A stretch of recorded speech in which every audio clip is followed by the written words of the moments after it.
nongeye kubaho mu bwiza bwawe. Ndakwihaye muri iki gitondo ko hari igitondo kidasanzwe. Nongeye kubona umugisha kandi udasanzwe muri iki gitondo. Nongeye guturiza imbere y'ubwiza bwawe kuko ndanezerewe bugufi bwawe. Data, uyu nundi munsi udasanzwe, undi munsi waturemeye kugira ngo tuwishimiremo. Nundi munsi waduhaye kugira ngo imitima yacu yongere kugubwa neza. Uyu nundi munsi waduhaye kandi umunsi w'ibyishimo. N'umunsi tudakwiye kwibagirwa. Niyo mpamvu muri iki gitondo abazindutse mwese mbasabiye kugira ngo muhabwe umugisha n'Imana kubw'uyu mwanya mwafashe kandi umwanya udasanzwe, umwanya w'agaciro. Munyemere tuze gufata akanya dushimire Data ibyo yakoze, kubera ko twongeye kubona ubundi bwiza bw'Imana. Twongeye kwisanga mu bundi bwiza. Data, ndakwihaye kuko namenye impamvu yo kukwiha. Ndi uwawe. Tondo ngo dufatanye aka kandi kanya kadasanzwe. Data, turabyutse biremera. Turika bakabya mu gitondo dusanga turi bazima. Hari abandi bashizemo umwuka batakiriho. Hari abandi bageze ahacicikirwa. Ariko twebwe tugira ubuntu budasanzwe. Duciye bugufi muri iki gitondo kugira ngo twongere kunezererwa imbere y'ubwiza bwawe. Mitima yacu inyotewe no guca bugufi imbere yawe. Mitima yacu yongeye kwishimira gusabana na muri iki gitondo. Twamenye ibanga ryo gusabana nawe. Nubwo twatugeze mu bikomeye, nubwo twatugeze mu bigoye, nubwo twatugeze mu biruhije, nubwo nawe twabwira ngo twumve. Hari igihe wisanga mu bihe nta muntu n'umwe wabwira ngo akumve. Hari igihe wisanga mu bihe nta n'umwe ushobora kubwira ngo akumve. Ariko twebweho tuje imbere y'amaso yawe muri iki gitondo kuko twamenye ko twumva. Twamenye neza ko ari we tubwira ukatwumva. Imitima yacu iciye bugufi imbere y'ukuboko kwawe. Tunezerewe n'ubuntu bwawe. Tunejejwe mu mitima yacu no kongera kubona ineza yawe. Iki ni igitondo kidasanzwe. Ni igitondo isi yifuje kuduhitana. Ni igitondo isi itegeze yifuza ko tubaho. Ariko twamenye neza ko muri wowe tubona ibyo dukeneye byose. Twamenye ko muri wowe ibyo dushaka byose tubihabwa. Niyo mpamvu iki gitondo duciye bugufi cyane. Turakwinginze kugira ngo twemerere wumve gusenga kwacu. Twemerere muri iki gitondo wumve amashimwe dufite. Twemerere muri iki gitondo wumve ibyo twongera gusaba. Data, muri iki gitondo utwemerere wongere kumva imitima yacu ibyinyotewe. Ubiduhere ubuntu kuko uri umwami. Turi abawe, turi imbere yawe, turi abana bawe.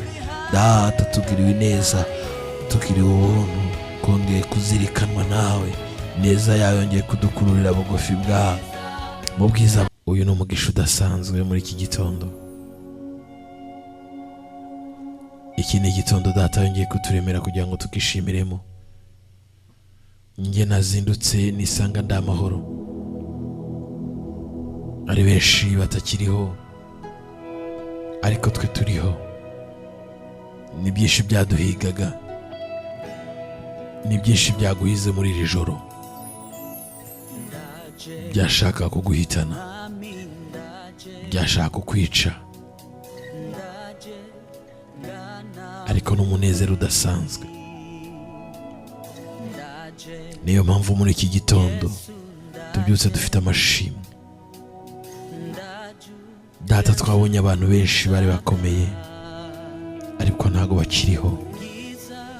Twabonye amazina yari akomeye mu iki gihugu no hanze yacyo. Twabonye amazina yakomeye mu isi, abantu bayakomera amashyi. Ariko uyu munsi ntakiriho.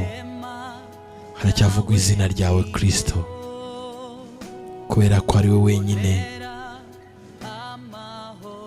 wapfuye akazuka, kandi wapfuye kubwo kumena amaraso ushaka gucungura umwana w'umuntu. Mu isi ntawe wari kuducungura. Mu isi ninde wari kwemera gucungura umuntu? Ko n'uyu munsi wo muhera mwene wanyu akurenza amaso, adashaka kukubona. Utamutura ibibazo, utamutura agahinda kawe, utamutura imibereho yawe igoye, kandi nawe afite ibimugoye. turi mu isi, nta wundi n'umwe wari kutugirira imbabazi.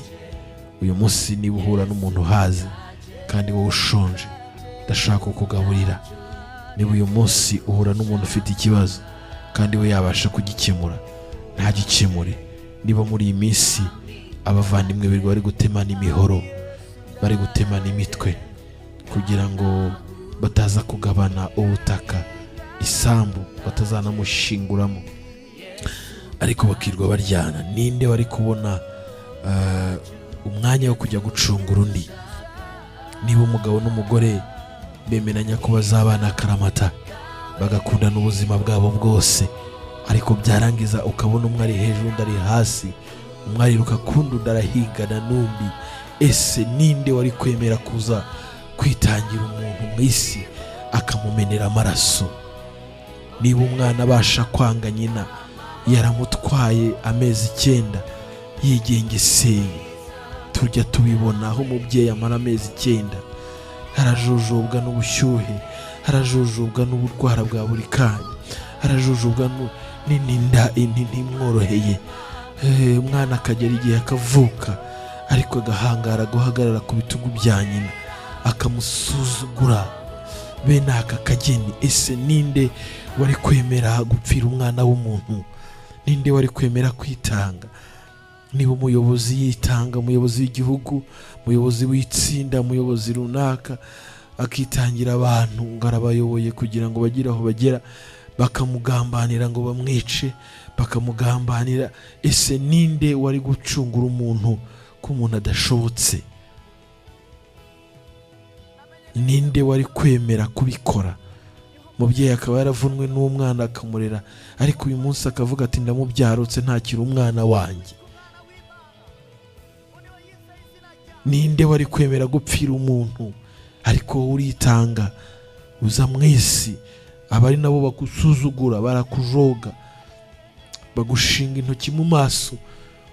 Uyu munsi wowe wakoze urutoki mu maso mwagera nayo, waba uteye ibuye ku karere mwagera nayo, ariko baragusuzugura, ariko uravuga uti ndemera, baramanika. Abo wacunguye nibo bakumanitse bagushyira ku musaraba, bawumena amaraso, bagutera icumu, ako kanya n'uwaguteye icumu arakira. Ninde wundi muntu wari kugira urukundo nk'urwo wagize? Ninde wundi mu isi wari kwemera gukora ibyo wakoze? Niyo mpamvu uyu munsi kiturebesha amaso yawe y'imbabazi, niyo mpamvu utemera ko umwanzi atwihererana. Ariko abantu muri iyi minsi benshi bariyahura, bandi barashaka kwiyahura. Shitani yamazemo abantu umuntu bakamuramo kwizera, ntibandi ntibarakizera, ntibaramenya ko wagiye ku musaraba ukamena amaraso hejuru yabo, ntibarakamenya ko wemeye kwitanga ugapfa, ugasuzugurwa bene aka kageni, ugatukwa bene aka kageni, isi ikakujoga bene aka kageni, ntibarakabyumva.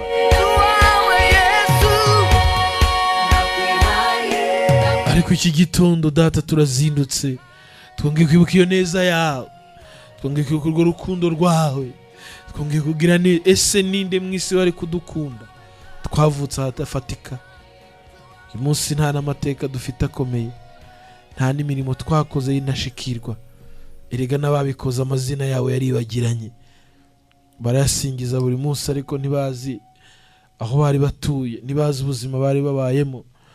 Ese ninde wari kudukunda ko tutavutse ahakomeye, ko n'abavutse ahakomeye bamwe na bamwe bagiye bagira ibibazo byo mu mutwe, ko twavutse ahantu hatatwemerera kuba twakundwa, kuba twavuga ngo batwumve, ko tutari dufite ijambo, ko twavutse no mu batatwemera, ko bashatse kutwica turi bato ngo tutaba turiho, ko mbizi neza ko bashatse kutwica turi impinja ngo tutazakura, bikanga tugakura. Uyu munsi bakaba dukeneye bashaje, kubera iki batagize iyerekwa ry'icyo gihe ngo bumve ko tuzavamo abantu bazima?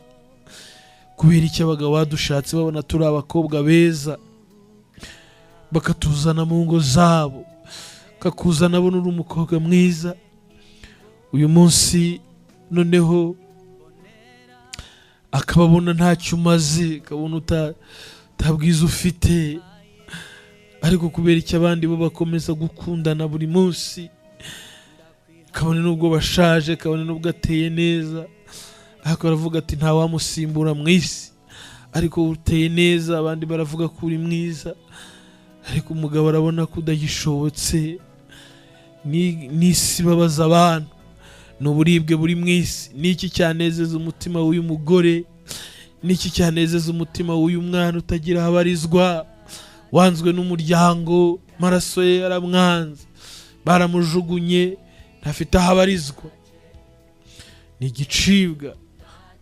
Ese ninde wanezeza uwo mutima usibye uwawucunguye, kawumenera amaraso, kajya ku musaraba i Golgota?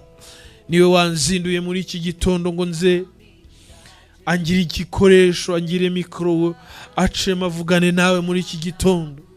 Ngewe wambaye inyama n'umubiri n'amaraso, sinjye uvugana nawe muri iki gitondo. Hari uri muri njye uvugana nawe muri iki gitondo, akoranye nanjye muri iki gitondo, yemeye kunyuza mu ijwi rye ngo avugane nawe, azi imibereho yawe, azi ubuzima bwawe, azi wakubwira ngo andike ibyifuzo, azi ibyifuzo wandika ko byakuzura igitabo. Niki mu isi twari kubona tutabizi icyuya? Niki mu isi twari kubona tutabizi icyuya?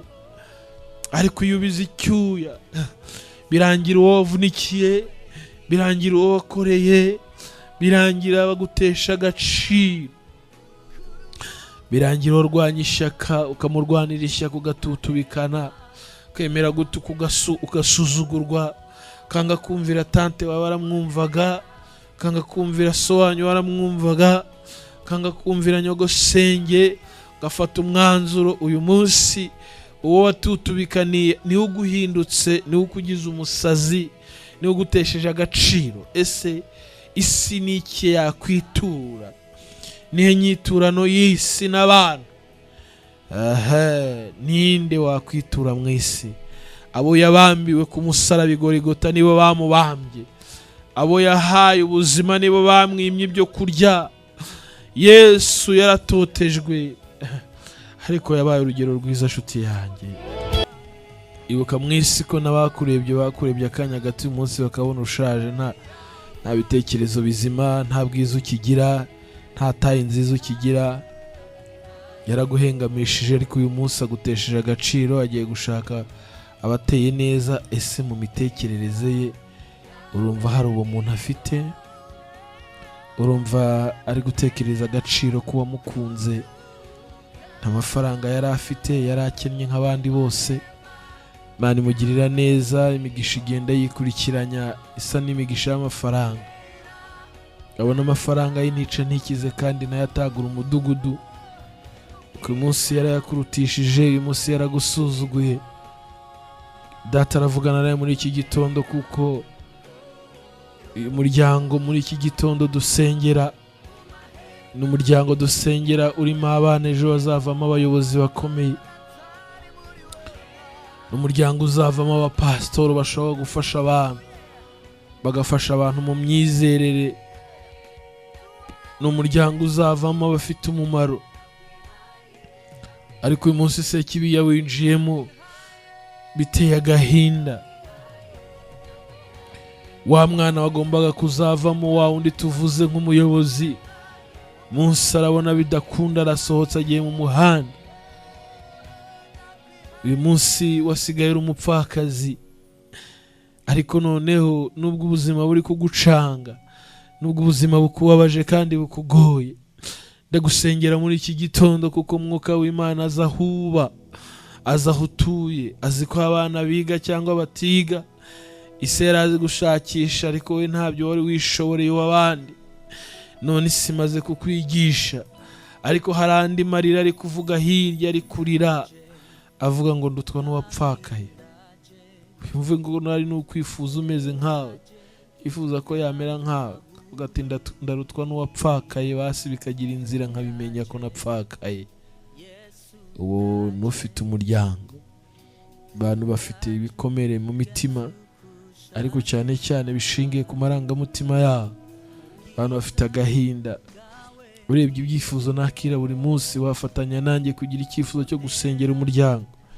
Ubwo nakira ibyo byifuzo bya buri munsi ari nabyo ndi gusengera muri iki gitondo, ndagira ngo ubwire ko hari n'abandi bavuga ngo Mana dukeneye kubaka, dukeneye kubaka, dukeneye kubaka, dukeneye urugo rw'umugisha. Ndakwihaye kandi hari abandi bari kurira zanze, ariko ndakubwira ngo nshuti yanjye, uyu mwanya hari icyifuzo ubona ko gikora ku muntu wese. Erega nubwo ushomereye, hari abandi bafite akazi banatuje bameze neza. Fatanya nanjye gusenga muri iki gitondo. Erega nubwo ubona utabyara, hari abandi babyara noneho bamuterera inda ku kiriri, amaze kugira umubare w'abana benshi bashoboka. Sinzi uwavuze ati mfite benshi nabuze icyo mbamaza, ariko hari uvuga ati mwampaye nanjye nkareraho. Hari ufite icyifuzo cy'inzara ariko benshi bariye ndetse banabisigaje, abandi banze no kubirya ngo bitabatera ikibazo, ngo barashaka kuryama neza. Abandi imibiri n'uburwayi byabibakuyeho ariko barabisitotse, barabifite nta nubwo baguha, ntabwo bishingiye ko waburaye. Ariko icyo duhuriraho ni kimwe muri iki gitondo. Mpamvu nkubwiye ngo ngwino usengane nanjye muri iki gitondo. Umuryango ufite ibibazo, umugore n'umugabo bafite ibibazo, abana byatangiye kubona ingaruka zabyo. Kubera iki? Sekibi, umugome Satani yamaze kubona impamvu yo kwinjira mu muryango. Arangije arashaka kwica umugambi w'Imana, ariko ntazabishobora. Ariko tubona ibimenyetso by'uko agenda adindiza uwo mugambi w'Imana ku muntu. Tubona ibyo bimenyetso ko umwanzi agenda adindiza proje y'Imana. Niba koko uyu munsi umuntu yayubatse umuryango abishaka, ariko ugasanga hatangiye kuvuka inzangano hagati mu muryango, havutse amakimbirane, arahangara kugira ngo sinigeze nkukunda kwaro kubura uko ngira.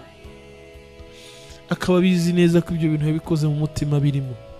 Bande bakobwa barabagahambanira bagashaka abahanuzi, akaza akaguhanurira ngo Imana inyeretse umugabo wawe, bigakubitana nuko nawe ufite inzara n'inyota byo kubona umugabo.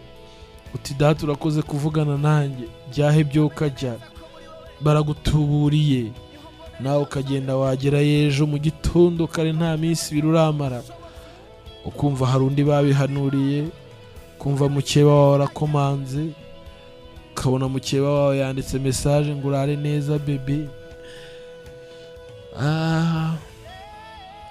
Umutima bakawutwara, akabaye niyo yamubwira umutima ntibawutware. Umutima barawutwaye. Ndagira ngo ubwire ko ni bangahe dufite bafite umutwaro wo gusengera umuryango. Ndagira ngo ubwize ukuri, abagore benshi barara barira kugera mu gitondo.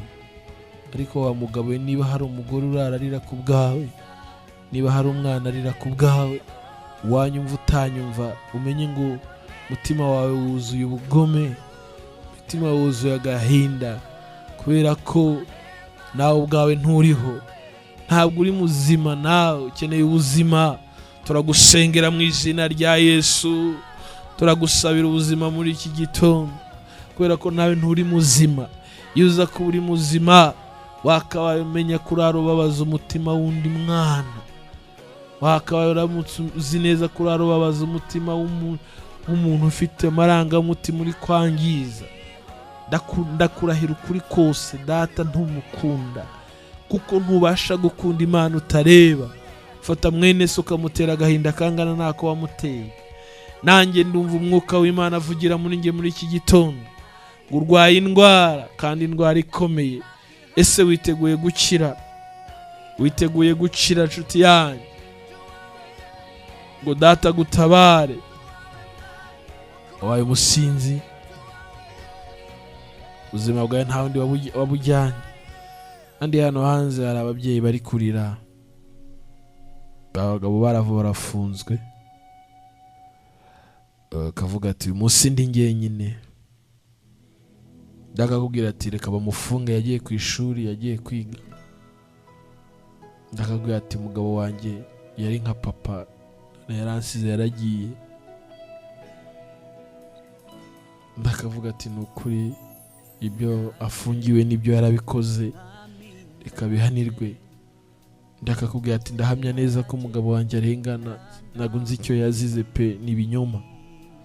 Unsengera umugabo wanjye atahe, iyo ntamubona ntago mba numva ameze neza. Kandi nibyo koko yamubereye imfura, amwereka umutima, nubwo hari abangiritse ariko hari n'abandi bazima. Nubwo wawe byanze yangiritse ariko ndafatanya nawe kumusengera. Turahoza umutima w'uwo mugabo mu izina rya Yesu. Erega nawe si we, ntago yanze urugo rwe, ni ibyamuteye, ariko turamusengera mu izina rya Yesu Kristo. Mutima we wamaze guhenebera, wabaye akahebwe, turawusengera, turongera kuwuzura. Ukwiye kuba wa mutima wa cyagiye yakweretse ibyiza, yakubwiye amagambo akomeye, ariko nta jambo na rimwe yahagazeho ngo aririnde. Erega nawe ntago ari we. Ninde muntu wafashe umwanzuro akanga amaraso ye kugeza ubwo yanga abana yabyaye, cyangwa akaba yirirwa bafenta babesha, ariko afite umutima wo kubabaza nyina wabo? Imana itabara umuryango. Bana baraturongera bakava mu ngo, bakemera bakajya mu muhanda. Turasenga buri munsi dusaba ibyo kurya, turasenga buri munsi dusaba imyambaro, turasenga buri munsi dusaba amafaranga Imana itugirire neza. Turasenga buri munsi dusaba amafaranga yo kwishyura ba nyiri ibyondo, ba nyiri amazu, ngo tubishyure. Tugasenga amafaranga, nabo bari gusengera ngo amafaranga ngo yo kwishyura ngo amakredi. Abantu bagasenga, abandi bagasenga kubera ibibazo bafite, ariko ninde ufata umwanya wo kuvuga ngo Mana? Hano hepfo Nyabugogo mbonye akana k'agakobwa kari gusesera mu kiraro aya masaha. Ninde muntu wagira umutwaro w'umuryango? Mbonye akana k'agahungu kari kwinjira mu biziba, kibaza ngo yafite ubuzima. Hari undi mwana bari gukubitira kuryama hariya ku gitanda kigura imiliyoni irenga. Uramutse uri umuntu utekereza nk'umuntu udafite umwuka w'Imana, bavuga ko Imana yanze uyu mwana w'umukobwa w'imyaka itarenga 7 mbonye uri gusesera mu kiraro, kandi hari uri gukubitiraho imyaka 10 n'ingahe ngo aryame mu gitanda cy'imiliyoni. Wagira ukavuga ko Imana ntayibaho, wagira ukavuga ko Imana irobanura ku butoni, wagira ukaniheba no gusenga ukabireka, ariko sibyo. Uwadukunze urukundo rutagira akagero yaraje aravuga ngo nihereje amahanga yose, mahanga yose akwiriye gukira. Harapfira ubugingo, aduha ubugingo buhoraho, aduha n'ubuzima, aduha n'imibiri mizima. Apfira ubugingo bwacu, turakira kubwe. Imibereho yo mu isi ihindagurika buri munsi. Niyo mpamvu bamwe batuye i Kigali, abandi batuye Ngoma, abandi batuye Kibuye, abandi batuye Musanze. Ntabwo abantu bose batuye hamwe. Niyo mpamvu bana bamwe bari gusesera mu biraro kubera imiryango bavukamo. Benshi bazi ngo abana bahisemo kuba mayibobo, ariko nujya kureba uzasanga babitewe n'umuryango bavutsemo. Ese ujya ugira akanya ko gutekereza aba bana? Iyo ubona abana bawe bariye baryamye baguwe neza, inshuti yanjye, mubyeyi ndakwinginze, kivuga uti Mana, bana ngiye kubareba nsanga bose baryamye basinziye, ariko nibutse ko hari umwana usesera mu kiraro hano hepfo. N'akana k'agakobwa kagiye kurana n'uduhungu, tugiye kurara tubundeje. Ese twariye basi? Iryo rindazi twaribonye? cyangwa nubona agatambutse uragatera umujugujugu. Abana bavukiye amezi 9, hari umubyeyi wabuze nk'uyu mwana arararira kubera umubabaro wo kutabyara. Erega dukora ibintu byinshi byakabaye bigirira abantu umumaro, ariko abantu benshi ntibabyitaho. Erega dufite amasengesho twakabaye dusenga, ariko benshi ntibashaka kubyumva, ntibashaka no kuyasenga. Erega ndabizi kubabaye, ndabizi kugowe. Ninde wazindutse muri iki gitondo? Ninde wibatuye muri iki gitondo? Ninde turi gusengana muri iki gitondo?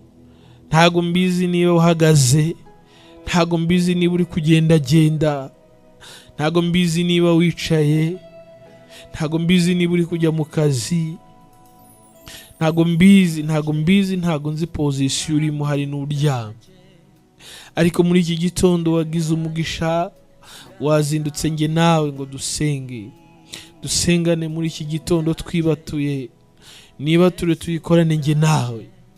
Nshuti yanjye unteze amatwi uri kunyumva muri iki gitondo, Data azi imibereho yawe, azi ubuzima bwawe, azi uko wicara, azi uko uryama, azi uko urya ari ugupfundikanya, azi uko urya byakunaniye kandi ubifite, azi ko umubiri wawe utakibasha kubyakira.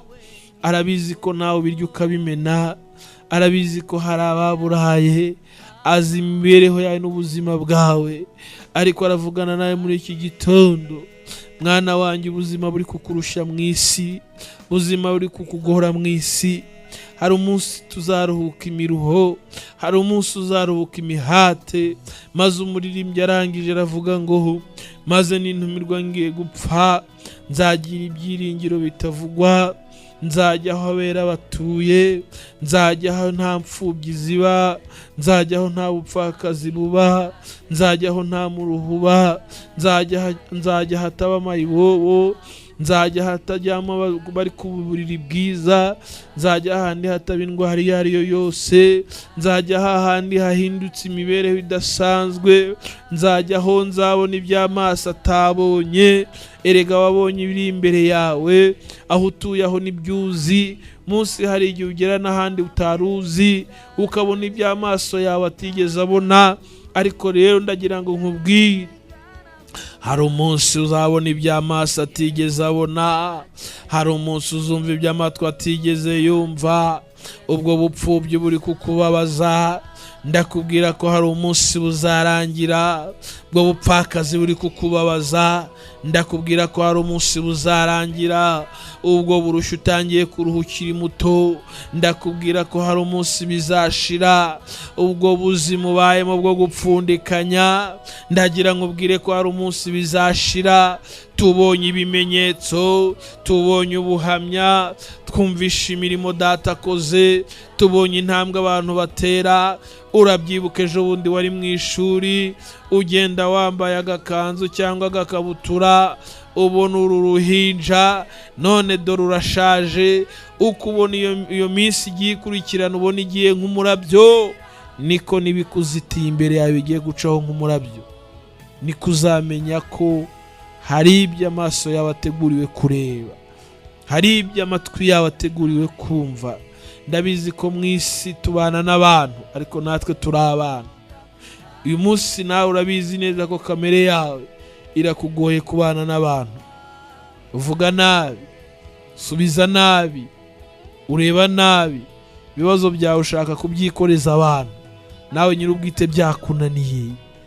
Ndasengana nawe muri iki gitondo nkubwira ngo mfata ukuboko, ngufata ukuboko. Ninde wemera kumfata ukuboko nanjye nkamufata ukuboko tugasengerana? Erega Imana irabizi ko ibyo usaba byose ubikeneye. Erega Imana irabizi ubuzima ubayemo ko wifuza kubuvamo. Erega ntago ari Imana itanga ibiryo gusa. Erega si Imana yaguhaye ibindi byonyine gusa, yaguhaye n'ubugingo buhoraho. Benshi babaye banahangayitse, iteka iyo asengera ubugingo ntarakizera ko yabuhawe. Ariko niba utarizera ko ubugingo ari ubwawe, uzasengera ubugingo bwawe, sengera imibereho yawe, sengera abavandimwe bawe batakumva, sengera umugabo wawe wakunaniye, sengera umugore wawe wakunaniye. Biragatsindwa kubona umugabo uri kurira yananiwe n'umugore, biragatsindwa n'umubabaro n'agahinda. Ntuzabibone n'amaso yawe, ibyo ntibizakubeho. Ariko nshuti yanjye, ndakubwira ikintu kimwe, ibi byose birimo birakwizingaho, ibi byose bikwereka ko bikeneye kugucunshoma. Ndagira ngo utangire kubitangariza ngo wabibazo we uzasigara mu isi, wowe undushya uzasigara mu isi, wowe ungora uzasigara mu isi. Kenshi hari igihe duhura n'ibibazo tugashaka kwisobanura. Navuye mu ishuri ndatangiye kureba umuntu, ngezeyo ngomba gusobanura, ndasobanura ngira ngo arampa amafaranga y'ishuri arayanyima.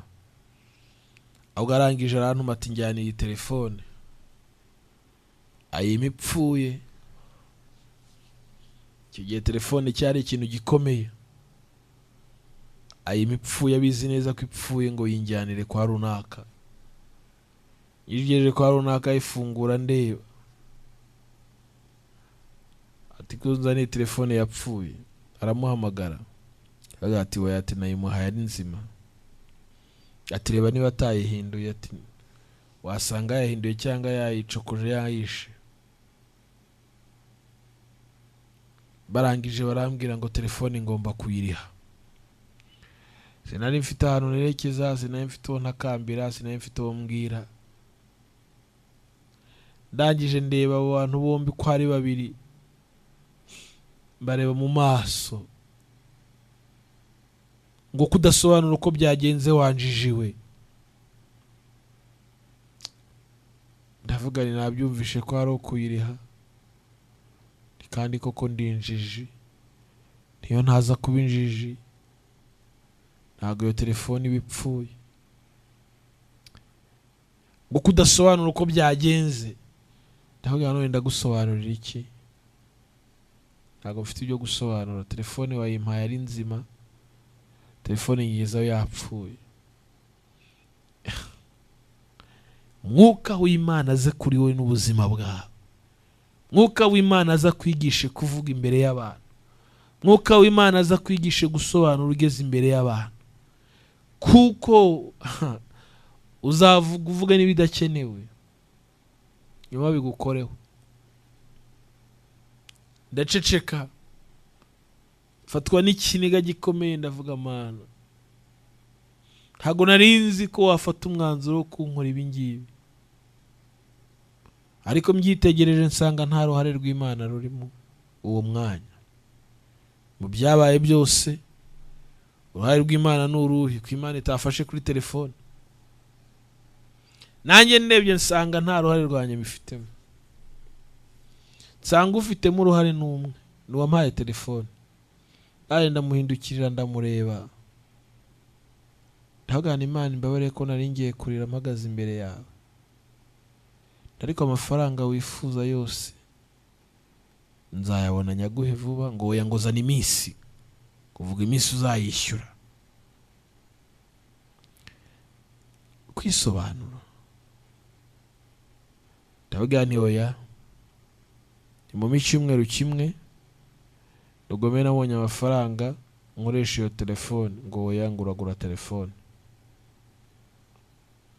Ndamwitegereza mu maso, ndavuga ntiyuza kumenya ko ibyo uriho urankorera uyu munsi, ejo ku munsi ukurikira isi gutegereje ngo ikube inshuro 7. Ku mutima ndavuga ni simbi guteze, ariko kwihangana biranga. Ndavuga reka nkubwire, ibyo unkoreye ibi uzi n'umutima wawe birimo uko bimeze, uzahirwe mu buzima bwawe. Ariko umubabaro unteye nonaha ntuzabura kukugaruka. Hari umunsi runaka ntazi, gatoka we, vana ubuginga aho wa muginga we. Nigendera ndo umuginga. Ndagenda ndava ndagenda n'amaguru agomba kuva mu mujyi ngikabuga ndafika Kacyiru, ndagenda Kacyiru ndazamuka Remera ndagenda mu muhanda. Ini nkubwira ngo dusengane nge nawe nuko nzi umumaro wo gusenga wo gusengerana. Icyo gihe nawe nawe nifite nabwiraga ngo nsengere, nahuraga n'umuntu nkagira ikiniga singira icyo mubwira nkakomeza nkagenda, ariko Imana ishimwe ko yarebaga ikiniga cyanjye mu mutima. Naragengeze kuri KBC ndicara, hariya hari umugore kuri KBC ndicara, ngo numvaga nshaka gusenga mbona biranze. Hari igihe ugera mu kibazo gusenga bikanga, umutima ugasigarana agahinda gusa. Ndahava ndakomeza ndagenda, urugendo rumbera rurerure koko. Ndamunuka ngeze ku Murindi numva biranze, urugendo ruba rurerure ariko Imana ari nziza. Ntago byaje kurangira, nyuma naramushatse, ibintu bimaze kugenda byegerana mu buryo busanzwe. Nshaka kumusanga mubwire ngo cyagiye wabaje umutima wanjye, amafaranga narayaguhaye ariko wabaje umutima wanjye. Ese ugira ngo yo kuboneka byavuye ko ari Imana yigaragaje? Kubera iki nkubwira ibi? Kenshi duca mu bigeragezo, kenshi duca ahantu bidusaba kwisobanura, kandi koko wajya kureba ugasanga umutima wawe uhamanya nawe ko uri mukuri, ntuzagire ikibazo. Stefano bamuteye amabuye, aravuga ati ndirega ndiho ndareba umwana wawe, ndimo ndareba Yesu nguriya ndi kumureba. Bamutera amabuye, havuga ariko Imana ibabarire ko ntago muzi ibyo murimo murakora. Barakomeza baramutera. Ese uyu munsi hari uragutera ibuye wowe? Uyu munsi ntibavuga ijambo rimwe, imitsi y'umutwe igatangira kubyuka ukumva wabahemukira nawe? Oya, ntago ariko bikorwa. Ni ijwi ry'Imana rivugana nawe muri iki gitondo. Kubera iki ari wowe ijambo ryamanukiye muri iki gitondo? Kubera iki ijwi ry'Imana ari wowe rikubwira? Nabizi neza ko hari umuntu wakumva turiho turasenga gutya muri iki gitondo, akumva atari ibintu bye. Ubwo ntago ari ibintu byawe, wikwigora, wikwivuna. Hari nyir'ubwite, Mwuka w'Imana ari kuganira nawe.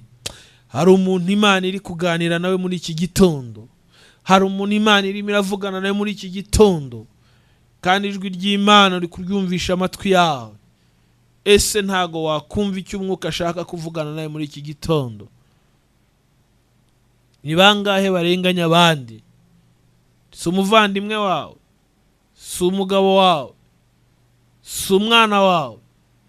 Nturebe ibyo ari kugukorera, ntubone ibyo arimo aragukora, ntubizi neza mu mutima ko ari kukurenganya. None ugiye kwisobanura imbere y'abantu bafite amafaranga, wowe utayafite. Bazakubwira ko bitakunda. Hari abantu rwose hano hanze abazi neza ko kuba bafite amafaranga ibintu byose birashoboka, ko amafaranga aravuga kandi amafaranga arakora. Ndabyemera, ariko ufite expired. Uzarebe hasi hari ahantu uzabona ku mavuta cyangwa ku byo kurya n'ibindi byose uzaha muri supermarket, nibi byose n'aya mazi ndimo ndanywa hano nayo afite expired, bifite igihe bizarangirira. Waruzi ikindi utaruzi nawe ufite expired. Ko amafaranga aravuga aramaze, navuge nyine kubera ko yafite. Nukandagira abantu nyine, gize umugisha, bonye abantu wakabaye babyaza umusaruro, ukabasangiza, ukishimira ko mwasangiye, ariko ngo baraciriritse imbere yawe ngo amafaranga yaravuga. Ufite expired, nawe umunsi wawe urahari. birangire nyine asigaye. Icyo mvuga ni iki rero, ni ukugira ngo wemere ugire wa mutima wari muri Yesu Kristo, wabanje kugira akamero k'Imana ariko akabona ko bikwiriye kumanuka akaza mu isi kugira ngo agupfire nanjye mpfire. Erega nubwo ubona ko hari icyo Imana yakoze ku buzima bwawe, ufite umugisha ariko ugendana na bene so. Ariko ndashaka uyu munsi hagira umuntu umwe ugaburira undi. Aho turi gusengana muri iki gitondo, ntago ndiho ndabivuga kubera indi mpamvu, ariko byibuze tekereza uyu munsi uvuga uti mfite 5,000, ndashaka umuntu umpa 2. Ntutekereze ibintu byinshi, hita umuha 2. Nushaka ufite 1,000 utekereze uha 500. Kandi nibyo koko. Atari uko yakoze ikintu runaka, ahubwo ari uko umwuka w'Imana akubwirije kugira uwo musangira. Ijambo ry'Imana rigwire mu mitima yanyu, kandi ni ukuri ijambo ry'Imana rigwire mu mitima yanyu, rigwire mu mitima yanyu. Ijambo ry'Imana rigwire mu mitima yanyu. Nigeze kujya ahantu mu cyaro, ahantu mama yari atuye mu cyaro, hanyuma agenda gushishura ahantu,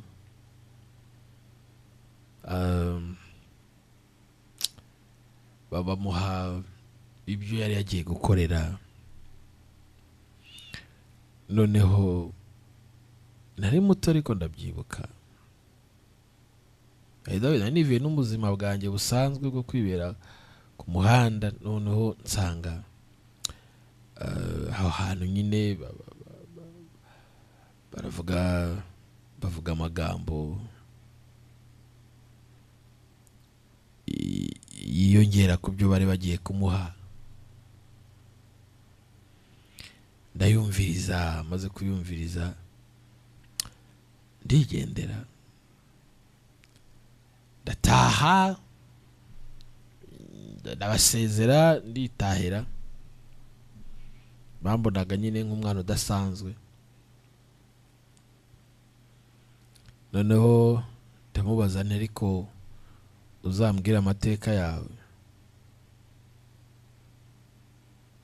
Ntiyayambwira, ubwo hari impamvu ituma batayambwira.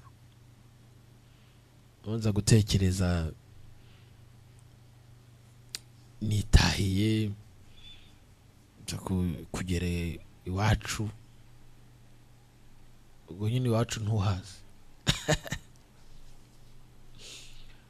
Mbona umuntu umeze nkawe cece ku muhanda, nza kubitekerezaho. Ndavuga kubera iki abantu bamwe baca inshuro bandi bakabaha inshuro. Ariko ikibazo si uko umuntu yashinze inshuro, ahubwo ni ikibazo nuko yacunagujwe. Ese iyo umuntu acunagujwe ukarya babivugiyeho amagambo menshi, ukamira ibiryo baciyeho, bagutukiyeho, Imana iza agahinda ka buri muntu. Bivuze kubera iyo mpamvu, hari umubyeyi none uri kunyumva, ari uko yatutubikanye. Gutekereza kuzambara igitenge n'ibintu bizamugora. Gutekereza kwambara inkweto byo si ibintu, ntago bibaho. Arimo arareberera abana bashonje cyangwa abana be. Ariko igitangaje ni ukubona abana bakuze babaye bakuru, umwe yabonye ubuzima bwe, adashobora gutekereza iyo neza y'umubyeyi. Aho isi igeze, aho isi irerekeza uyu munsi, twirwa tuvunika turi ababyeyi. Jya mbibona iyo abana bagura, mukagerana muri butike cyangwa muri supermarket, akakubwira ngo daddy bino ndabishaka, mami bino ndabishaka. Hari undi mwana utabisaba, utazi ibyo ari byo, bari kwisabira ikijumbi yatuye hasi yo mu cyaro. yabuze ikijumba, icyo ashaka nicyo azi.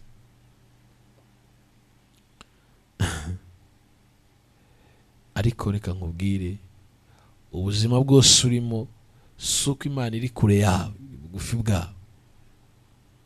Byose irahira bibona, byose irabizi.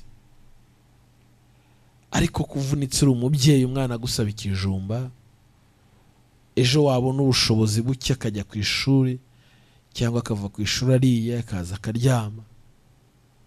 Umunsi wenda udatwarwa n'indege kugira ngo abashe kwiga. Uribaza, ubwo buzima buri munsi busa naho budahinduka, cyangwa bwahinduka bigasa naho nta cyabaye, nta mpinduka yabaye, kandi yabaye abantu batabibona, abantu barushye, abantu bashonje, abantu bambaye ubusa. Wa mwana uribuka neza ko ababyeyi bavunitse, uribuka neza ko ababyeyi bakuvunikiye, uri kunyumva. Ariko niba ashaje ari mukuru, hari ugatekereza ko wenda bamwirengagije, ko nageze mu zabukuru, ariko yakurwaniye ishyaka. Ariko uyu munsi amakimbirane abaho mu muryango aratuma umwana afata umwanzuro wo kujya kuba mu muhanda, atari indi mpamvu yindi, amakimbirane yo mu muryango. Ibi biraba ku isi hose, usanga abana mu muhanda, usanga abana b'inzererezi. Wowe rero wakugira umuntu wahita uziba inda zibyara, nta wakongera kubyara. Uzi kubona umuntu uri kwirukanka i Nyabugogo, cyangwa se ni umukozi wo mu rugo, ubuzima bwaranze arapfundikanya, wajya kumva ngo abyaye umwana wa kabiri, utazi ko yabyaye yari afite n'uwa mbere. Ukibaza guhitamo gutekereza kubyara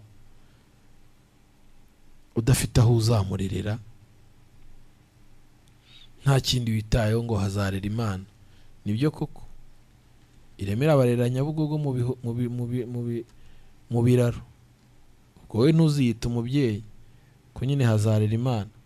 Ariko he n'ababyeyi bagira agahinda, ntakaba atayigize imibereho byanze.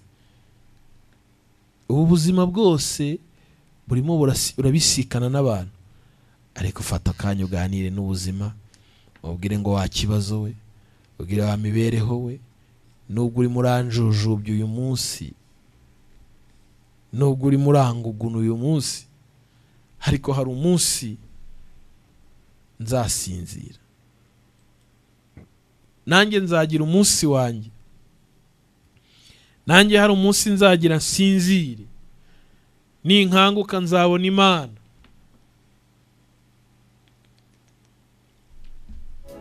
Handi waruhukira atari mu bwiza bw'Imana? Nihe waruhukira handi? Ko hari ugushaka ibyaguha amahoro ariko ntibiguhesha amahoro, hari ibikujisha by'akanya gato ariko nibyo kukujisha by'akanya gato. Nubyuka uzasanga ikibazo kitabaye ikibazo ubundi. Bandi barajya kunywa inzoga kugira ngo basinde bibagize ibibazo. Nibyo koko umugabo w'umuhanga yaranditse aravuga ngo mureke urwo rushunga ndushira umwugiye gupfa, rumwibagize imibabaro. Nibyo sikubona umwana w'umukobwa wakubise itabi ku munwa ashoje kunywa icupa, yarangiza akaguha icyifuzo ngo ikuzo unsengere mbona umugabo. Sengere mbona umugabo. Ese ko kugo ndamusengera ngabona umugabo, cyangwa ndamusengera ngo akire? Rimwe na rimwe ugasanga umuntu araguha icyifuzo gitandukanye n'ibyo yakabaye yaguha nk'ibyifuzo. Bantu bararushe, ninde wakuruhura umuruhuruhi? Ninde wakuruhura ngo aguha amahoro mu mutima wawe, kubuza amahoro? Bandi bafite agahinda kabarenze, yumva icyaba cyiza ari ukwiyahura. Nganiye n'abantu benshi muri iyi minsi bafashe umwanzuro wo kwiyahura. Sinzi no twagana nambwiye ati sinkubeshya ndajyayo n'ubundi nta kabuza. Rero avuga okay jyayo. ndavuga jyayo rwose ujye kwiyahura, ariko uziyahurira he? ndavuga Enoke niba ari ahantu ufite amadeni ubanza ubishyure. Ati nibyo bituma bituma njya kwiyahura, nabyo birimo. Okay, ufite umugore? Akambwira ati ndamufite. Ufite ababyeyi? Akambwira ati ndabafite, ariko ubuzima mbayemo ndabwanze. Ndamubwira none ko waje kubimbwira ko ushaka kwiyahura, ngo nagira ngo usengere ngende maze gusengerwa. Okay, genda wiyahure nzagusengera umaze kwiyahura. Ntago nagusengera kuko ubu nibwo upfuye, nta buzima, ntago uzi impamvu. Abantu bararushye, ariko uwo muruha abantu barushye, iyo mibereho igoye abantu bafite, inshuti yanjye nagira nkubwize ukuri, Mwuka w'Imana babugufi bwawe, Imana iba bugufi bwawe, idiringa n'ibibazo byose bikuzengurutse. Unabwiye ngo agenda ajye kwiyahura, nagira ngo kuko mbone ko ava imbere yanjye akagenda akajya kwiyahura, ariko ko atagiye ngo bishobore kugenda. Rimwe na rimwe ibibazo birakujajabya bikakujujubya, ukabura aho werekeza, kumva ko nta kindi gisubizo ari ukwiyahura.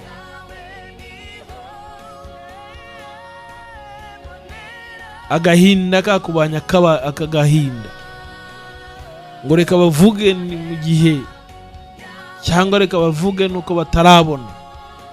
Abafite ibyo bafite ntago tuvuga, ariko ubwo ntabwo uravuze, ufite agahinda nshuti yanjye. Urumva wajya kwiyahura? Urumva nta gisigaye usibye gusezera ubuzima? Urumva nta kindi gihari? Abantu barwaye agahinda gakabije, abantu barwaye depression, umuntu afata umwanzuro akagenda ntagaruke. Hari uwo twigeze kujya kuvugana ubuzima bwamucanze, ndabyibuka umunsi umwe hano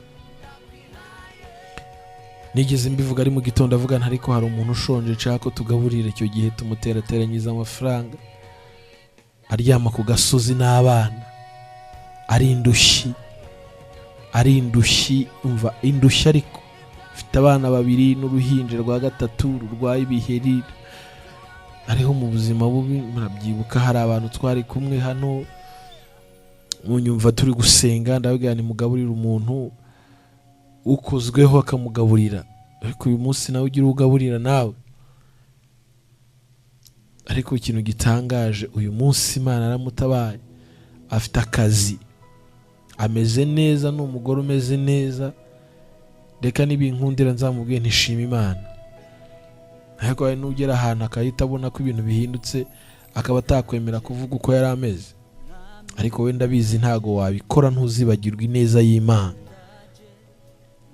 Ariko ndagira nkubwire ko umunsi umwe ari mu gitondo namuhamagaye, hari umuntu ugiye kumufasha, ngiye kujya kumureba, nsanga yandikiye umugore w'iwanjye message. Ubwo arambwira ati byuka ujye kureba runaka, ashobora kuba yagiye kwiyahura. Mpamagara umuntu w'abaturanyi ati namubuze, ndabona abana gusa, ariko yari yagiye kwiyahura. Ndababwiza ukuri, simbabeshya. Ariko ejo bundi yarampamagaye, yabonye akazi keza. Iyi Mana umutabazi izi neza ko ubuzima uri gucamo bufite iherezo. Bwira ibibazo ufite, bwira agahinda ufite ngo wagahinda we, bwira ikibazo ufite ngo wakibazo. Ndabizi ko wampitana, harabura gato ngo mpitane, ariko nkubwiza ukuri, data atararambura ukuboko ku buzima bwanjye, ndacyahumeka. Hari ibyo agambiriye kunkoresha, hari ibyo agambiriye kunkoresha hano imbere. Nzaba umugore w'icyitegererezo cyiza, nzaba umugore ufite inshingano zo kuba umugore nyamugore nk'uko Bibiri bivuga. Nzaba umugabo nyamugabo ufite inshingano zo kwitwa umugabo nk'uko Adamu yazihawe. Nzarera umwana wanjye kandi azakura. Gambirira ibyiza mu mutima kuruta ibyo uriho uracamo. Ariko nyuma y'iryo jambo, nyuma y'iryo sengesho uvuge ngo kandi nubwo ibyo byose bitaba, nzataha aho abera bataha, nzaruhukira aho abera baruhukira. Nta mibabaro ibayo, nta gahinda kabayo, nta kugumirwa kubayo, nta burushyi bubayo, nta mubabaro ubayo. Ntabwo barera abaho, ntago barya ibijumba, ntago barya ibishyimbo, ntago bamara iminsi baburara. Baho ntago barya pizza, nta pizza zibayo. Mwana umwe abyuka asaba pizza, undi akabyuka asaba ikijumba. Ntago aho tujya bibayo. Ibyo ni ibya hano mu isi by'akanya gato bishira. Bireba ubuzima bw'umuntu bumeze nk'ururabo rurabya mu gitondo, karabya mu gitondo, nimugoroba ugasanga rwumye. Niko ubuzima bw'umwana w'umuntu bumeze mu isi. Ntuzaryane na mwene so, reka nkubwize ukuri kw'Imana. Data aravugana nawe muri iki gitondo. Muzemere muhari imyenda yanyu, muzemere muhari imyenda yanyu. Ntimuzongere kuguriza abana, n'umuguriza uzaba umuhaye, niko Bibiliya ivuga. Mwemere muhari imyenda yanyu, wemere wirindira amatiku n'amakimbirane n'abantu, nubwo abantu barushya nubwo bagowe. Ndi guhanura muri iki gitondo, ariko abantu mu nyumva muri iki gitondo, mugabanya amakimbirane n'abantu mufitanye amakimbirane. Nibiba ngombwa ugira agahinda ko mu mutima kagutera kuzinukwa, ugenda ubwawe mu guti ndaguhariye inshuti yanjye, nta nandi magambo nenza aho, ndaguhariye. Umutima wawe ugenda ugubwe neza, gusa uhagararire kuri njye, ntuzagira undi wongera guhemukira, kuko uri muri kururira akaga n'urubyaro rwawe. Abana benshi babaye mu ngaruka z'ibyaha base bakoze, nako si ibyaha ni ibicumuro, niko birivuga. Nzahora abana gukiranirwa kwa base. Bana benshi babaye mu ngaruka z'ibyo base bakoze, bazi ngo barimo barakora neza, bazi ngo barimo baraharanira imiryango yabo ngo izasigarana ubutunzi. Umwana ukabona ari ameze nk'inzererezi, kandi bavuga ngo ise yasize ibintu bikomeye, ngo ise yari umukire. Nshuti yanjye, ukwiriye kubaho mu buzima bwawe ukavuga uti nanjye ntago nzi impamvu y'ubuzima mbayemo, ariko icyo nzi cyo nuko Data azabunkuramo, kandi nubwo napfa nkiburimo nzabona Imana. Nicyo kiruta byose. Nzabaho umubabaro utaba. Abantu ntago banyurwa n'ibyo bafite, abantu ntago banyurwa n'ubuzima barimo, abantu ntago banyurwa n'imibereho.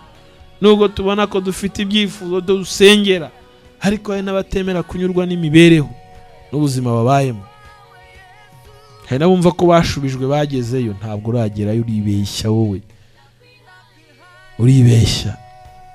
Urabeshya umutima wawe, urabeshya imibereho yawe iri kugushuka. Uribeshya.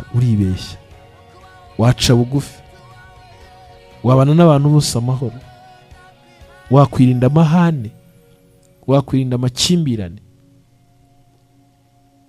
wakwirinda kuvuga nabi, kuvuga ibyo ubonye, wakwirinda, wabana na bene so amahoro, wakwemera kunyurwa n'ibyo ufite.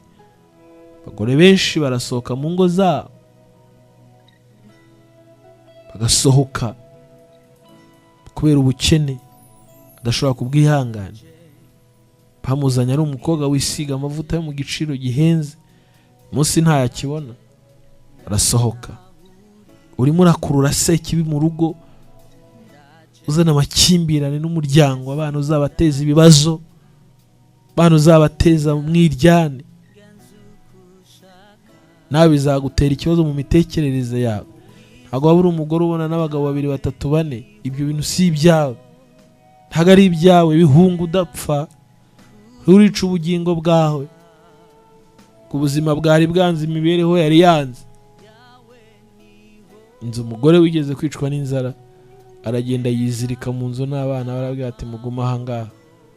Aba nk'arahabu, avuga ati reka mbabwire, Data aratugirira neza cyangwa twihorere. Data aradutabara cyangwa twihorere. Turapfa cyangwa ntidupfa, ariko muraguma aha ngaha, ntawe usohoka. arangije arafunga, abwira Imana ati ndakwinginze, ntago ndi buhamye ko kutugaburira byakunaniye, simvuga ko kutugaburira byakunaniye, ariko situwasiyo turimo n'ubuzima tubayemo nta gisubizo dufite. Nashakishije, nirinze amanyanga yose, nirinze ubutekamutwe bwose bubaho kugira ngo ngire umugisha wo kuba ntacyo umutima unshinja, ariko biranze, abana baransonzanye, ndakora iki? Yarangije gusenga gutya, abana basinziye, nabo batwawe n'agatotsi. Telefone yanjye ikubagana ibiramuhamagaye, sinzi uko namuhamagaye nanjye, ariko tujye tumenya ko mu isi y'umwuka nubwo twasenze ukabona nta kiri kugenda, ariko uriya mu isi y'umwuka birakora. Uwo munsi ararya, tubwira Imana ngo ubuzima bwo gupfundikanya ntacyo bumariye abantu. Imana yatubwira ngo abandi bari kurya bakabimena. Urubanga ibyo twasengeye n'ibyo twasubijwe biratandukanye. Abandi bari barya bakabimena, ariko ubimena ndamuzi, ariko nutabibona ndamuzi. Bose ni abana banjye, nzabatunga kandi bazabaho. Haleluya. Nshuti yanjye, nawe ubwawe nonaho uri kunyumva muri iki gitondo, Data azakubeshaho, Data azagutunga n'abana bawe. Abandi ubuzima bwose babutekereza mu byo kurya, ariko abandi bo ntago ari icyo kibazo bafite, ibyo barabikemuye. Ariko wariye ntiyabura umurengwe. Abantu benshi nyine hari igihe barengwa bakibagirwa ko n'abandi bafite ibibazo, bafite ubuzima bugoye. Ariko uri kunyumva muri iki gitondo, wanyemerera ukagira umuntu uza kugaburira? Wanyemerera uyu munsi ukagira umuntu uza kugaburira? Si ngombwa ngo ngewe bimbwire, cyokoze nushaka kunshaho kugira ngo nkuhuze n'ushonje ushaka kugaburira, ndaguza nawe. Ariko ijambo ry'Imana rivuga ngo ukuboko kw'iburyo nigutanga ukw'ibumoso nta mpamvu yo kubimenya. Ntago rero bisaba ngo ubanze ujye gutanga raporo ibunaka na hehe, ahubwo biragusaba kugira umutima wo kubikora. Hari umushonje muturanye, ariko hari no kubwira ati ngiye ntago nzi umuntu ushonje, nawe ndakwereka ushonje, mwivuganire, niba ngombwa unamusure umenye ubuzima abayemo, umugaburire. Ariko uyu munsi basi gusa, kandi ntago ari ukuguriza Imana. Hari umuntu ukubwira ngo ngo nagurije Imana, ngo ni ubuyobe. Ugize umugisha, ahubwo ubonye uwuha. Njye mbibabwira buri munsi, kuba dusavinga abantu b'Imana, kubugira gutyo ukagira ibyo uha umuntu cyangwa ukanamusengera, ukamuzirikana ukamusengera, ukwiye kubyirata nk'aho ari ikintu wakoze. Hari n'abajya gufasha bagahamagara televiziyo. Nibyo nyine, nibyo nuko. Nta n'uwo tubuza gukora ibyo agomba gukora kubera ko yabitekereje, ariko ujya uvuga uti basi ngira umugisha wo kuba hari umuntu dusangiye. Ese ngira umugisha wo kuba hari umuntu nasengeye, nubwo atanzi, nubwo ntamuzi. Basi wumve ko n'umugisha ugiriwe kuba wabikoze. Ntuzumve ko uwo muntu umugiriye impuhwe, ugiriye imbabazi, ko umuhaye igitoki, wari ufite ibitoki biri mu rugo, utema igitoki nushaka umanuke ku muhanda udafite ugishyiriye, Imana iraguha n'umuntu muhura, ukimuhe wisubire mu rugo. Nibyo, nubwo n'ubundi urabyigwizaho, n'ubundi maherezo y'abantu, umuntu wese agira igihe cye, agira expired, nagira expire akarangira, agira expire akava mu nzira. Imana iguha umugisha, Imana ikugire neza. Ninde dusenganye muri iki gitondo? Ninde muri iki gitondo ufite intimba y'umuryango? Ninde muri iki gitondo uri guhatekereza ku muryango? Umushinga w'Imana, projet y'Imana, ariko uyu munsi murabyara abana, bandi bababuze, bana barajya ku muhanda, cyangwa se niyo atagiye ku muhanda ajya mu biyobyabwenge. Ubwo urira wabuze uburyo ujyana umwana mu ishuri, hari umubyeyi hano wamwohereje muri Amerika kwiga, yatanze amafaranga menshi ngo ajye kwiga, ariko ageze muri Amerika atangiye no kuvuga ngo singira data singira mama.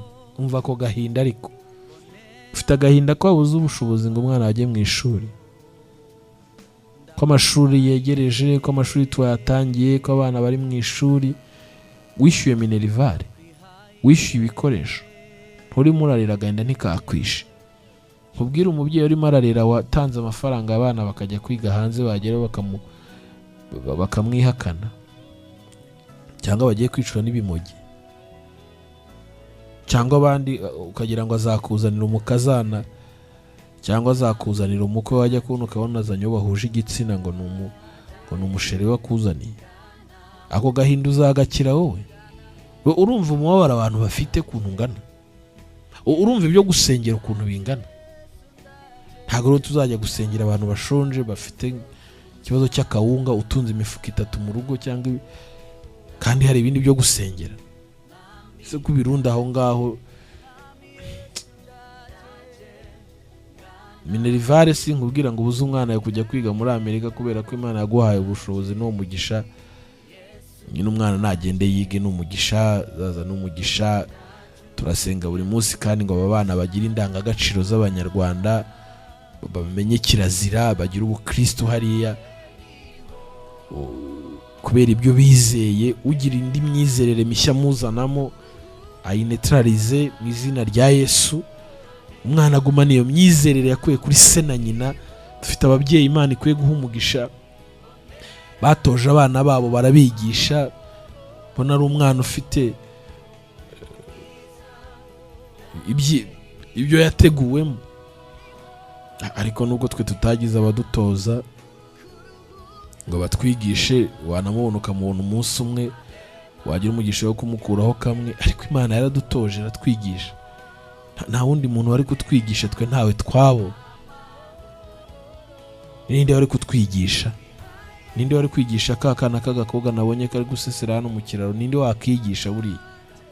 Hari n'ukazi aramutse akuza akazavamo umuntu muzima, wazavuga ngo nanamufashije? So ngaho nahuye nawe akikanga, abonye ari ngewe aravuga ati ariko ni wowe? Ngewe ati maze iminsi nkumva ati ariko ntago ndiho ndizera ko ari wowe. Ariko ntago ntekereza ko hoya. Imana itegura impamvu y'umuntu, ikamutegura kubera aho ishaka kumwerekeza, nawe ishaka kumunyuza n'ibyo ishaka kumunyuzamo.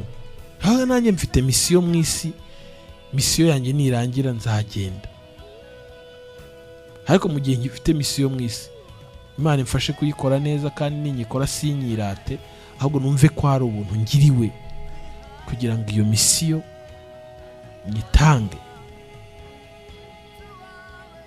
Ni ubuntu ngiriwe, ntabwo ari ubuntu ngewe ngirira abandi, ahubwo ni ubuntu ngiriwe kugira ngo nkore iyo misiyo. Itararangira mu isi rero ndacyari umukozi. Ndakubwira rero nanjye nibwira, Imana iguha umugisha, kandi wa mubyeyi Imana igucira inzira kugira ngo umwana abone uko yiga, umwana abone uko arya.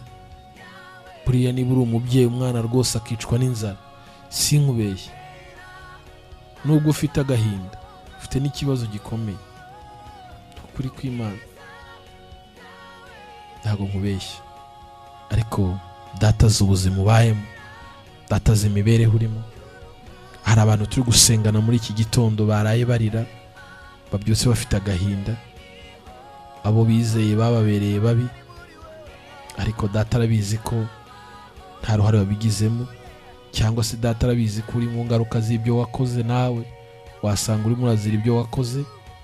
Niba uhanganye n'ingaruka z'ibyo wakoze, icyo dusengera ni iki? Ni ukugira ngo Imana igushoboze udakoreramo andi makosa, kuko benshi hari ubwo bakorera amakosa muri ibyo bihe kugira ngo barebe ko bakwirengera, kugira ngo barebe ko bakwirwanaho. Ugasanga wakoze amakosa muri iyi minsi, wakaba uri mu gukosora, uri mu ngaruka zayo, sibyo? Wajya kureba rero ugasanga urimo urakora andi makosa mu ngaruka z'urimo. Imana igutabara inshuti yanjye, Imana ikugire neza kandi Imana ikurebana amaso y'imbabazi. Ndabizi ko uri kunyumva wenda waraye mu gahinda, ako gahinda kawe Data arakazi, ntago yakirengagije.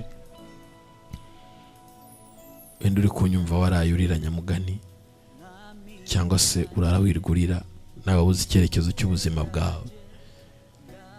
Imana igutabare kandi neza y'Imana ibe kuri wowe n'abawe. Data, dusengeye igihugu cy'u Rwanda n'abanyarwanda. Turasenze ngo umugisha wawe ku muntu wese aho ari n'aho aherereye muri iki gihugu, ndetse n'umwana w'u Rwanda utari muri iki gihugu nawe umusanga aho ari. Uduhere umugisha mu gihugu kandi uduhere umugisha ku mudugudu. Uha umugisha umukuru w'igihugu cy'u Rwanda n'umuryango we, kugira ngo kandi akomeze kuba mu nshingano wamushinze zikomeye kuyobora abantu. Si ikintu cyoroshye abantu bose twavuze, kubayobora ubaha inshingano bazirengaho, abandi bazibyaza umusaruro, bakandamiza abandi. Umuntu akaba adashobora kuvuga kubera ko mutwara sibo yamuteye ubwoba, nyamara si byo umukuru w'igihugu yamutumye. Ubuyobozi rero akwiriye umunezero w'iteka, akwiriye ibyishimo, akwiriye ubwenge bwawe ndetse n'abe bose bari hafi, kugira ngo akomeze gutanga uwo muco, murikira umuntu wese, Umunyarwanda wese abe umucyo umurikira isi muri rusange. Abayobozi bose b'igihugu kugera mu nzego z'ibanze, Umunyarwanda wese ku mudugudu ahatuye, bafite ibibazo bitandukanye, bakeneye ubutabazi, bakeneye gusengerwa, bakeneye kwakira ihumure, ari wowe uritanga. Umugisha wabane n'umuntu wese kandi ubwiza bwawe ku muntu wese ujya mu kazi, ugendana mu kazi. Umukoresha we ntabe impamvu yo kuba yamutsikamira kubera ko ari umukoresha we, ahubwo umukoresha nawe yumve ko hari iminsi mike, ari ubuntu atijwe kugira ngo akoreshe uwo muntu. Ntabigire impamvu yo kuba ananiza umuntu mu kazi, kuko ejo cyangwa ejo bundi nawe aragira expired. Yasanga uwari gukandamiza ejo nawe azamuyobora cyangwa azahura mu yindi serivisi. Ibi rero birasaba umuntu ufite umutima wuzuye ubumuntu. Reka abantu bashyire mu mutima w'umuntu.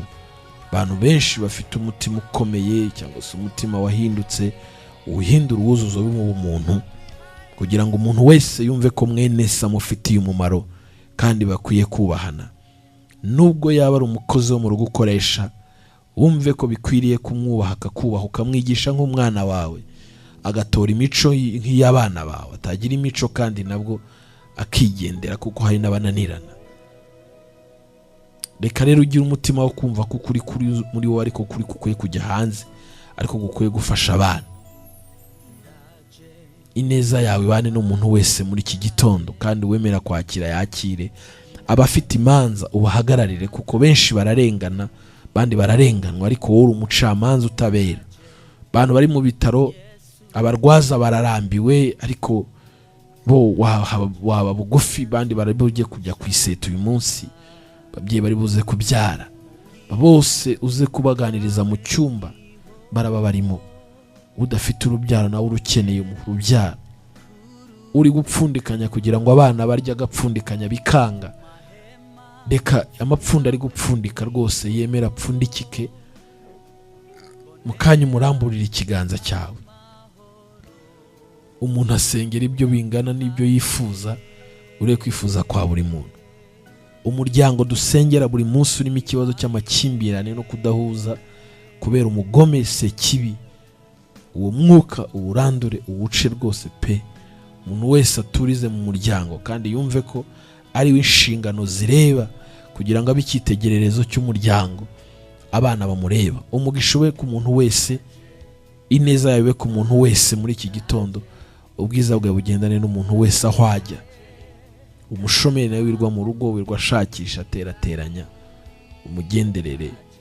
Ingabo z'igihugu na polisi bari mu mutekano w'igihugu, bajejwe no kumenya uko abanyarwanda bameze, ndetse no hanze y'igihugu bafasha abantu bashigikira ubane nabo. Abirwa birukanka ku tumoto, ku tugare, bashakisha amafaranga, umunsi ubahire. Babandi bari hariya nabo bazinduka bajya guca inshuro buri munsi ngo babone uko barya, babone uko babaho, ubahire nabo uyu munsi rwose be gucunaguzwa n'ibyo abashije kubona bigenda birya tuje, nta macandwa birimo, nta nduri biri hejuru. Babandi nabo bagenda bagasinda bakibagirwa ubuzima n'imibereho, boroshye mu mitekerereze n'ubwonko, kandi bumve ko bakenewe muri sosiyete kugira ngo babere abandi ibyitegererezo n'abajyanama. Ubahe wa mutima wari muri Kristo Yesu guhinduka. Babandi birwa birukanka n'udutaro bagirire neza nabo. Babandi birwa birukanka aho hanze kugira ngo barebe ko bapfundapfundikanya ibintu bigakunda, bane nabo. Babandi nabo birwa bicuruza ibintu byanze, ganire nabo mu mitekerereze yabo, kuko benshi tubabona ariko barangiritse mu mutwe. Reka umunsi umuntu wese abone neza yawe, wirata icyo wamugize icyo ari cyo, yibuka ahavuye, bimubera impamvu yo kuba yubaha abagenzi bagendana nabo, kubera urwego agezeho, bitume ananiza abasigaye inyuma ye. Ntibikwiriye na gatoya. Uyu munsi umuntu wese abikitegerezo, kandi umuntu wese yifuze kubera undi umugisha. Urakoze kugize neza, ineza yabane n'umuntu wese muri iki gitondo, mu izina rya Yesu Kristo urakoze, amen. Iyo nyubako yiza kuba umuntu nta kabuza ari kugusaba kuyisiga amarangi ya Beta Paints, kuko ariyo yongerera agaciro nayo ikaguhesha ishema mu bandi. Ngaho rero yibere mu cyimbo, umurimbo wayo ubushinge Beta Paints, uruganda nyarwanda dukesha amarangi yuje ubuziranenge, aryoshye aho dutuye n'aho dukorera. Hari ay'amazi n'ay'amavuta nka Silk Vinyl, Weatherguard, Fast Dry, Epoxy, Wallmaster n'andi adakangwa n'imihindagurikire y'ikirere. Dufite nasigwa ku byuma no ku modoka. Niba hari n'ubundi bwoko bw'irangi wabengutswa ahandi, duhe komande. Ikoranabuhanga ryacu ritunganye mu kanya nk'ako guhumbya. Mu Rwanda kandi twihariye gukora amasitike nziza z'ibyuma n'iz'ibirahuri. Produit za Beta Paints murazisanga mu gihugu hose, naho kurangura ni Remera ya ruguru ya gare, ku Muhima hateganye na Hotel Okapi, mu Gakiriro ka Gisozi hafi y'Umukindo House. Hari kandi ni Rubavu hafi y'urusengero rw'Abadive, i Musanze ni Rusizi. Ariko n'uwaba ari ahandi mu gihugu hose ashaka kurangura produit za Beta Paints, tuzimugezaho kandi tukamutwaza ku buntu. Ku bindi bisobanuro iyambaza telefone n'urubuga rwacu ubona kuri screen yawe. Beta Paints, best quality, best price, good service.